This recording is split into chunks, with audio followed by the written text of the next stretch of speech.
Double standard on violence. The double standard in the minds of those who have been indoctrinated into authoritarianism when it comes to the use of physical force is enormous. When, for example, a law enforcer is caught on film brutally assaulting an unarmed innocent person, the talk is usually about whether the officer should be reprimanded or maybe even lose his job.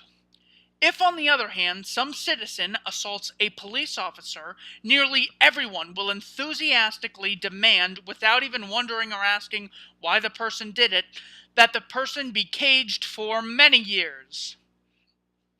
And if a person resorts to the use of deadly force against a supposed agent of authority, hardly anyone even bothers to ask why he did it. In their minds, no matter what the agent of authority did, it is never okay to kill a representative of the God called government. To the believers in authority, nothing is worse than a cop killer, regardless of why he did it. In reality, using deadly force against one who pretends to be acting on behalf of authority is morally identical to using deadly force against anyone else. An act of aggression does not become any more legitimate or righteous simply because it is legalized and committed by those claiming to act on behalf of authority, and using whatever force is necessary to stop or prevent an act of aggression, whether the aggression is legal or not, and whether the aggressor is a law enforcer or not, is justified. Of course, the risks involved with resisting legal aggression are often much higher. But that does not make it any less moral or justified.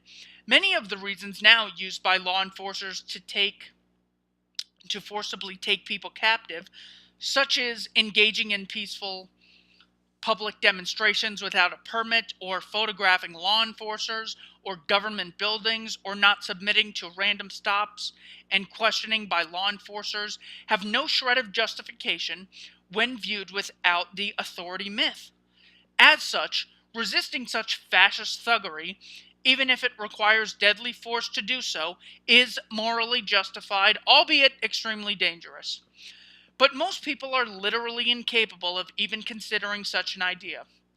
Even when they recognize unjust oppression, they imagine that the civilized response is to let the injustice happen and then later beg some other authority to make amends. When faced with legal aggression and oppression, there are only two possibilities. Either the people are obliged to allow law enforcers to inflict all manner of injustice and oppression upon them and then complain later, or the people have the right to use whatever level of force is necessary to stop such injustice and oppression from occurring. To say, for example, that someone has a right to be free from unreasonable search and seizures by government agent, as the Fourth Amendment states, would mean nothing if the victim of such tyranny was obliged to allow it to happen at the time, then complain about it later. You have a right to be free from such oppression logically implies the right to use whatever force is required to stop such oppression from happening in the first place, even if it requires the killing of police officers. But the very thought terrifies those who have been trained to always bow to authority. Most of those who speak of unalienable rights still balk at the thought of forcibly defending those rights against authoritarian assaults. To say that someone has a right to do something, while also saying that he would not be justified in forcibly defending such a right against government incursions, is a contradiction. In truth, what most people call rights, they actually perceive as government-granted privilege, which they hope the masters will allow, but which they will have no intention of forcibly protecting if such rights are outlawed by government. For example, to have an unalienable right to speak one's mind, the right to freedom of speech, means that the person also has the right to use whatever level of violence it takes, up to and including deadly force, to defend against government agents who try to silence him. Though the point makes loyal believers in authority very uncomfortable, the very concept of a person having an unalienable right to do something also implies the right to kill any law enforcers who attempt to stop him from doing it. But in truth, there is almost nothing that government can do, whether it be censorship, assault, kidnapping, torture, or even murder, which would make the average statist advocate violent, illegal resistance. The reader is invited to test the depths of his own loyalty to the myth of authority by considering the question, what would have to happen before he himself would feel justified in killing a law enforcer? Law enforcers constantly escalate disagreements to the level of violence every time they try to arrest someone or force their way into someone's home or forcibly take someone's property. Enforcers will then keep increasing the level of violence they use until they get their way. The result is that the people, unless they are willing to engage in open revolution against the entire system, will sooner or later bow to the will of the ruling class or be killed.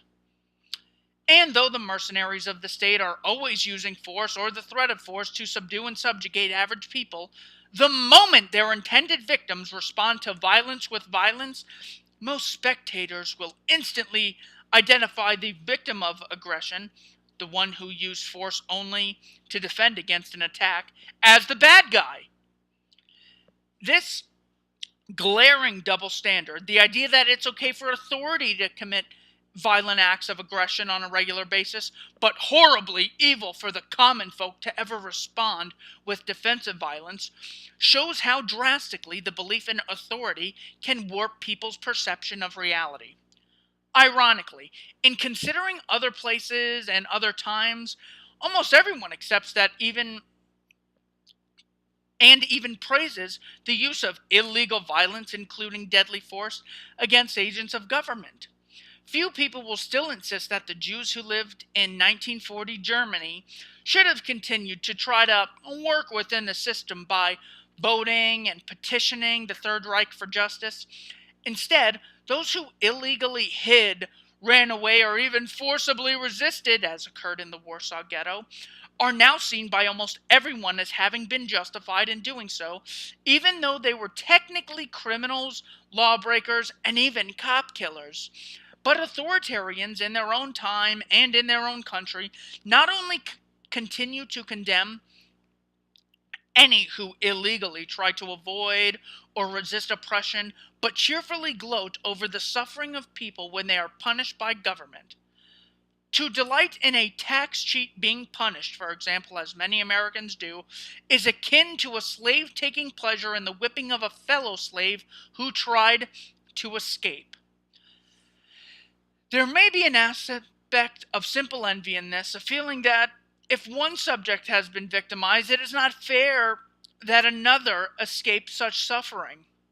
This contributes to the fact that taxpayers, i.e., those who have been forcibly extorted by the ruling class, often express resentment of anyone who has avoided being similarly extorted.